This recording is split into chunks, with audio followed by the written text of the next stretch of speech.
बिस्मिल्लाहिर्रहमानिर्रहीम। नाजरीन, hit story के साथ मैं हूं शमशाद मागट। नाजरीन, बात वहीं से शुरू करेंगे क्योंकि स्टोरी है आईसीटी से मुतल्लक। जैसा कि पंजाबी में कहा जाता है कि छप्पड़ चो मज कढ़नी ते आईसीटी चो अफसर कढ़ना बड़ा औखा काम है। तो नाजरीन, आज स्टोरी है दो अफसरान की। ये दो अफसरान डेपुटेशन पे आए, डेपुटेशन पे इन्होंने वापस जाना है। एक अफसर जो है सैयद तारफ़ हुसैन है। इनका मैं मुकम्मल तारफ़ आपको करवाऊँगा कि ये अपने मुकर्रा जो 5 साल है वो पूरे कर चुके हैं। बिल्कुल क्रिकेट की तरह, जिस तरह मुकर्रा 50 ओवर होते हैं, इसी तरह मुकर्रा डेपुटेशनिस्ट के 5 साल होते हैं, वो पूरे कर चुके हैं। लेकिन ये आईसीटी है, ये ऐसा छप्पड़ है, यहाँ पे जो आ जाता है फिर जाने को उसका दिल नहीं करता। मज़ीद लेटनियाँ लेते हैं अंदर, जिस तरह भैंस छप्पड़ में लेती है, इंजॉय करती है उस गाब को, उस गारे को जो छप्पड़ का होता है, जो गंदा पानी होता है, उसको इंजॉय करती है। क्योंकि आईसीटी में आके इनको ये सारी सहूलतें जो सूबों में नहीं मिलती वो यहाँ पे आके मिलती हैं, या किसी और महकमे में हो वहाँ पे नहीं मिलती। फिर टॉर टप्पा भी होता है। तो सैयद तारफ़ हुसैन और उनके साथ दूसरे ऑफिसर हैं गौहर साहब, दोनों का मैं मुकम्मल आपको बताऊंगा कि क्या हो रहा है और फिर कौन कौन मज़ीद आईसीटी में आने के लिए बेचैन है।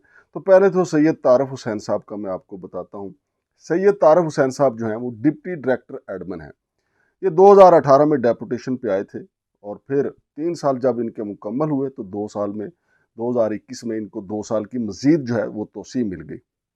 जनवरी 2023 में इनका ये 5 साल जो आइनी मुद्दत थी वो पूरी हो गई, तो उसके बाद इनको चले जाना चाहिए था। तो नाजरीन, आपके सामने है कि अब 10वां महीना जा रहा है, लेकिन मौसूफ जो हैं वो आईसीटी में मौजूद हैं। वो कोई ना कोई तरीका कर करके मेरे ज़रा ये कहते हैं कि राणा वकास साहब, जिनको मैं राणा जी कहता हूँ, तो राणा साहब ने जो इनकी मुकम्मल पुष्पनाई की हुई है। लेकिन गुज़िश्ता दिनों, बल्कि 20 अक्टूबर को इनका रिपैट्रिएशन का आर्डर जारी हुआ। राणा साहब ने इनको अभी जाने नहीं दिया, उस पर अमल दरामद नहीं होने दिया। हालांकि कई अफसरान के रिपैट्रिएशन जो आर्डर हुए हैं उन पर अमल दरामद भी हो चुका है। लेकिन पता नहीं राणा साहब को इनमें से क्या खुशबू नज़र आती है, या इनको राणा साहब से खुशबू आती है कि ये जाना नहीं चाहते सैयद तारफ़ हुसैन साहब। तो सैयद तारफ़ हुसैन साहब का मुकम्मल तारफ़ मैं आपको बताता चलूँ।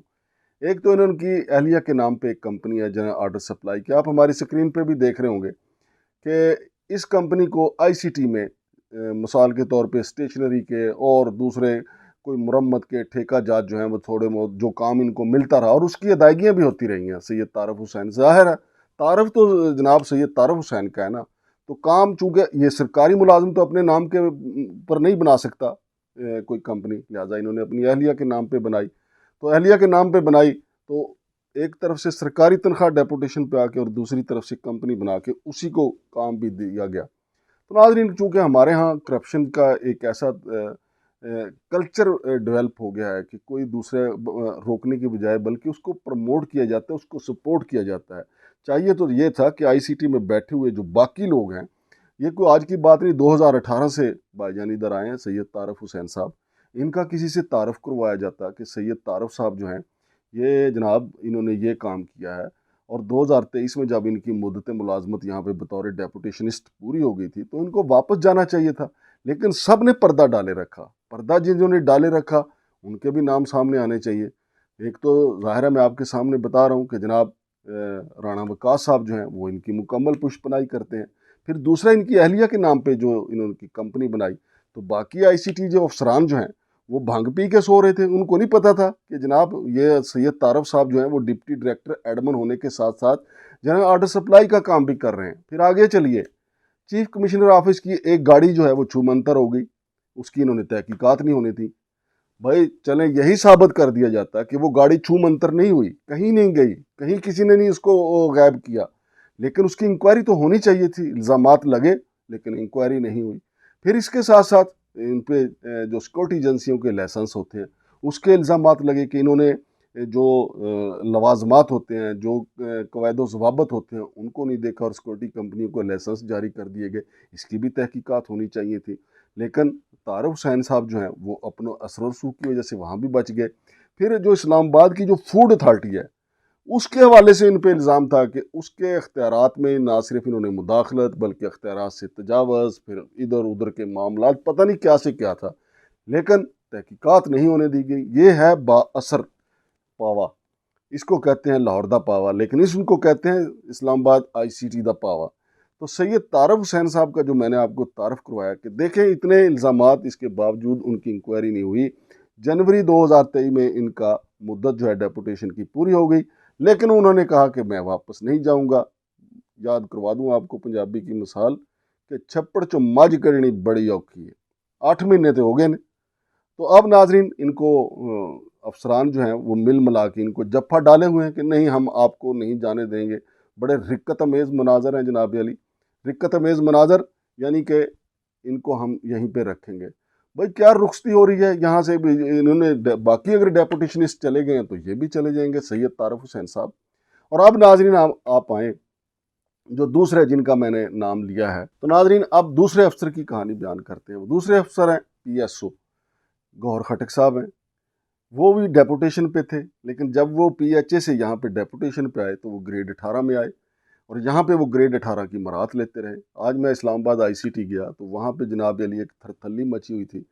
पूछा हमने अपने ज़राए से, अपने दोस्त से पूछा कि भाई यहाँ पे क्या मामला चल रहे हैं, क्यों इतनी खौफजदा है अवाम। तो उन्होंने कहा कि जनाब अली जो PSO थे, जो चीफ कमिश्नर के साथ काम करते थे, उनके बारे में जनाब अली मुबैना तौर पे वजारत दाखिला से एक लेटर आया कि एक बंदा ग्रेड 17 में था तो ग्रेड 18 की मराहत कैसे लेता रहा।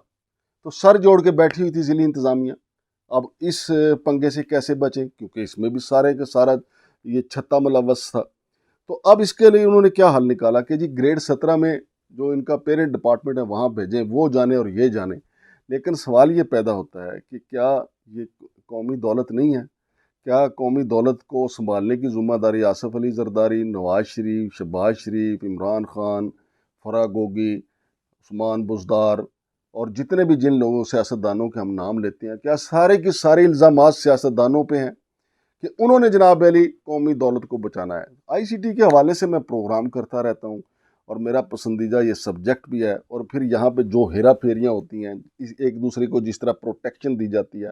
अब आपको मैंने बताया, इससे पहले मैंने बताया था कि राणा जी और एक और खातून ऑफिसर हैं, उन्होंने जो 2 रेस्ट हाउस थे जो बाहर से अफसरान आते थे उनके लिए थे, वो उन दोनों को घरों को उन्होंने अपनी रहायशगाह करार दे दिया। भाई कोई नहीं बोलता, सब खामोश हैं, सब एक दूसरे का पर्दा डालते हैं।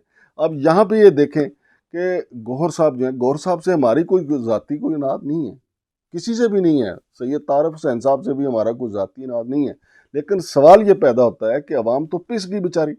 एक आम ठेकेदार जो है उसको तो ठेका मिलना ही, जो वो ठेका लेने के लिए क्या पड़ बेलता है, क्या से क्या उसको जनाब अली बेचारे को किन किन मुश्किलात से गुजरना पड़ता है। और फिर इसके बावजूद भी उसके खिलाफ दरखास्तें जो हैं मुख्तलिफ महकमों में चली जाती हैं। और इधर देखें जनाब अली सैयद तारफ़ हुसैन शाह साहब, मैंने पूरा तारफ़ करवाया कि जनाब इधर डेपुटेशन पे आ गए, उधर अपनी कंपनी बना ली अहलिया के नाम पे, उसी कंपनी को ठेके जा रहे हैं। और अब आप हमारी स्क्रीन पे देखें कि जनाब अली लाखों करोड़ों रुपए उनको अदा कर दिया गया। फिर जनाब गौहर साहब हैं, वो ग्रेड 18 की सारी मराहत लेते रहे और जब उनकी वापसी का टाइम आया तो पता लगा जनाब ये तो ग्रेड 17 में थे। अब इसका जिम्मेदार कौन है? मौजूदा चीफ कमिश्नर अनवारुल हक साहब जो हैं वो तो अभी आए हैं, इससे पहले लोग यहाँ पे बैठे हुए थे। बल्कि मैंने आपको बताया भी था कि पूरे का पूरा जनाब ये नहीं, जिस तरह ये भिड़ों का छत्ता नहीं होता, इसी तरह ICT में कितने अफसरान हैं, 8 अफसरान हैं। राणा वकास साहब जो हैं, आखिर वो किस मर्ज़ की दवा हैं? वो कब उठा के फाइल किसी अफसर के सामने रखेंगे कि जनाब ये जो डेपुटेशन पे आए हैं साहब, इनका जनाब अली मुद्दत पूरी हो गई है और इनका ये कारोबार है। और फिर वो कब बताएंगे अपने सीनियर्स को कि जनाब ये बंदा जो है ये ग्रेड 18 में नहीं है, ये ग्रेड 17 का है वहाँ से। लेकिन अगर नहीं बताया गया तो फिर अब इस पे पर्दादारी क्यों है? ये बड़ा अहम सवाल है कि ये पर्दादारी क्यों है। चलें, मैं मानता हूँ कि मझ चो छप्पड़ चो मझ कढ़नी औखी है, मझ तुहाडे को नहीं निकलती पई, कोई मसला नहीं। लेकिन मझ को बाकी हिसाब किताब के लोग यार इतने पट्ठे खा के भी जनाब रिजल्ट जीरो है। वो जो पट्ठे खाए, वो जो आपने जनाब अली खाड़ पेवे आपको खिला दिए, वो देसी घ्यो की नालें भी आपको जनाब अली दे दी गई, इसके बावजूद आपने रिजल्ट क्या दिया? अवाम को क्या मिला? अवाम के तो पैसे लुट गए। और नाजरीन इसके साथ साथ आपको मैं ये भी बता दूं कि ICT में 2 और जो खातून अफसरान जो हैं उनमें एक राबिया औरंगज़ेब साहिबा हैं, वो भी तशरीफ़ ला चुकी हैं। फिर एक और खातून हैं बुशरा रॉ साहिबा जो हैं, वो भी तशरीफ़ ला चुकी हैं। मकसद ये है कि वेलकम आना चाहिए, अफसरान का आना जाना लगा रहता है, लेकिन ICT की कारकर्दगी में कोई बात करेगा? राणा वकास साहब इस हवाले से कोई प्रेस रिलीज जारी करेंगे? राणा वकास साहब चीफ कमिश्नर साहब को बताएंगे कि ये सारी जो है बेकायदगियाँ क्यों हो रही हैं, इन पे पर्दा किसने डाला है, इसका असल ज़िम्मेदार कौन है? राणा साहब, अब तक अगर गैर जानिबदारी से देखा जाए तो इन सारी बेकायदगियों की ज़िम्मेदारी अगर आती है तो वो आप पे आएगी, क्योंकि आप ही ने चीफ कमिश्नर साहब को बताना था। आप ही वहाँ पे जो सारी फाइलों के सरपरस्त हैं, आप ही की ज़ेर निगरानी सारी फाइलें जो हैं वो मूव होती हैं। लेकिन अगर आपने नहीं बताया तो ये मुजरमाना गफलत है और ये दानिस्ता गफलत है। लेकिन मुझे पता है कि सिस्टम आपको सपोर्ट करेगा, क्योंकि आपने भी तो इनको सपोर्ट किया है, आपने भी तो साबित किया है कि आप अपनी पेटी भाइयों का ख्याल करते हैं। लिहाजा जो आपके पेटी भाई हैं, जो कहीं और बैठे हुए हैं, बेशक वो ऑडिटर जनरल ऑफ पाकिस्तान के ऑफिस में हैं या कहीं और हैं या गोंदल हैं या वड़ायच हैं या जो भी हैं, वो भी आपको सपोर्ट करेंगे। इसी जिस तरीके से आपने सैयद तारफ हुसैन साहब को सपोर्ट किया है, इसी तरह कोई और सैयद जो है वो आपको सपोर्ट करेगा। तो राणा जी, शाह जी को आपने सपोर्ट किया है, कहीं और कोई बड़ा शाह जी बैठा होगा वो आपको सपोर्ट करेगा, क्योंकि आपने अवाम को नहीं देखा, आपने तो ज़ाती ताल्लुकात को देखा। तो मैं जनाब चीफ कमिश्नर साहब, मैंने जो ये सारी स्टोरी बयान की है, मैंने तो वैसे अपनी स्टोरी का नाम हिट स्टोरी रखा हुआ है, लेकिन मुझे उम्मीद है कि आप मेरी हिट स्टोरी पे कोई ऐसी हिट लगाएंगे कि जिन लोगों ने अवाम का पैसा लूटा है, जिन्होंने सरकारी ओहदा होने के बावजूद कंपनी बनाई है, जिन्होंने सरकारी गाड़ी को इधर उधर किया है, जिन पे फूड अथॉरिटी के मामलात में खुर्द-बुर्द करने के इल्ज़ामात हैं, आप सारी तहकीकात करवाएंगे और आप ये भी देखेंगे कि एक अफसर ग्रेड 17 में था, ग्रेड 18 में किस तरह एंजॉय करता रहा। मुझे उम्मीद है कि आप इन सारे मामलात को देखेंगे और राणा जी से आपसे पूछेंगे कि उन्होंने ये सब कुछ क्यों छुपा के रखा। शमशाद मांगट को इजाज़त दीजिए। अल्लाह हाफ़िज़।